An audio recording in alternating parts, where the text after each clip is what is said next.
Hello friends, ಇವತ್ತಿನ ಬ್ಯಾಂಗ್ಳೂರು ಕ್ಲೈಮೇಟಿಗೆ ಒಂದೊಳ್ಳೆ ಬಿಸಿ ಬಿಸಿಯಾದ ಚಿಕನ್ ಪಾಪ್ಕಾರ್ನ್ ಮಾಡೋಣ. ಇದನ್ನು ಮಾಡ್ಕೊಳ್ಳೋದಕ್ಕೆ ಒಂದು ಬೌಲ್ಗೆ 2 ಸ್ಪೂನ್ ಎಣ್ಣೆ, ಅರ್ಧ ಸ್ಪೂನಷ್ಟು ಉಪ್ಪು, 1 ಸ್ಪೂನ್ ಅಚ್ಕಾರದ ಪುಡಿ, 1 ಸ್ಪೂನ್ ಪೆಪ್ಪರ್ ಪೌಡರ್, 1 ಸ್ಪೂನ್ ಶುಂಠಿ ಬೆಳ್ಳುಳ್ಳಿ ಪೇಸ್ಟ್, ಅರ್ಧ ಸ್ಪೂನ್ ಚಾಟ್ ಮಸಾಲ ಹಾಕಿ ಮಿಕ್ಸ್ ಮಾಡ್ಕೊಳ್ಳೋಣ.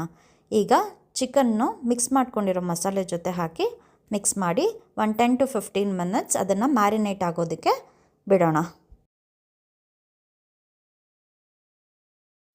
ಈಗ ಒಂದು ಬೌಲ್ಗೆ 1 ಕಪ್ ಮೈದಾ, ಅರ್ಧ ಕಪ್ ಕಾರ್ನ್ಫ್ಲವರ್, ಚಿಟಿಕೆ ಉಪ್ಪು, ಅರ್ಧ ಸ್ಪೂನ್ ಅಚ್ಕಾರದ ಪುಡಿ, ಅರ್ಧ ಸ್ಪೂನ್ ಮ್ಯಾಗಿ ಮಸಾಲ, ಇದಿಷ್ಟಕ್ಕೆ 1 ಚಿಟಿಕೆಯಷ್ಟು ನೀರು ಹಾಕಿ ಇದನ್ನು ಮಿಕ್ಸ್ ಮಾಡ್ಕೊಳ್ಳೋಣ.